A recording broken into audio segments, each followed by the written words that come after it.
नमस्कार विद्यार्थी मित्रांनो. कोकणात कसा पाऊस पडतोय तसा आता जाहिरातींचा पाऊस सुरू होतोय. कारण की महानगरपालिकेमध्ये 21,000 पदांची मेगा भरती सुरू होती असे स्पष्ट आदेश मुख्यमंत्र्यांचे आले आहे. तरी जे विद्यार्थी स्पर्धा परीक्षेची तयारी करताय त्यांनी आपली स्पर्धा परीक्षेची तयारी चालू ठेवा. कारण की दिवाळीपर्यंत सरळ सेवा भरती ही मेगा भरती खूप मोठ्या प्रमाणात होणार आहे. 3-4 महानगरपालिकेच्या जाहिराती आलेल्या आहेत. बाकीच्या महानगरपालिकेच्या पण जाहिराती लवकर येतील अशा आपण अपेक्षा करूया. चला तर आज आपण बघणार आहोत महाराष्ट्रातील नवीन जिल्हे व मूळ जिल्हा कोणत्या साली झाला ते बघूया.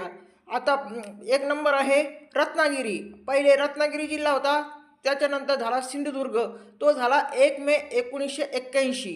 त्यानंतर पहिला होता औरंगाबाद जिल्हा, त्याला विभाजन करून जालना जिल्हा झाला, तो झाला 1 मे 1981 रोजी. त्यानंतर उस्मानाबाद जिल्हा होता, उस्मानाबाद जिल्ह्याचा लातूर जिल्हा झाला, लातूर जिल्ह्याचं 16 ऑगस्ट 1982 रोजी झाला. त्यानंतर चंद्रपूरचं विभाजन होऊन गडचिरोली जिल्हा नवीन झाला, तो झाला 26 ऑगस्ट 1982 रोजी.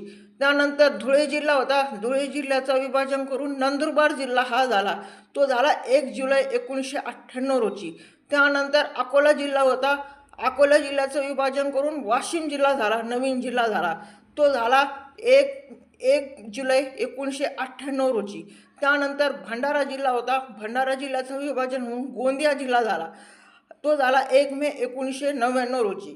त्यानंतर परभणी जिल्हा होता, परभणी जिल्ह्याचा विभाजन होऊन हिंगोली जिल्हा झाला, तो झाला 1 मे 1999 रोजी. त्यानंतर ठाणे जिल्हा होता, ठाण्याचं विभाजन होऊन पालघर जिल्हा झाला, तो झाला 1 ऑगस्ट 2014 रोजी. चला जर आपण नवीन व्हिडिओमध्ये नवीन असाल तर आमच्या यूट्यूब चॅनलला सबस्क्राईब करा. धन्यवाद.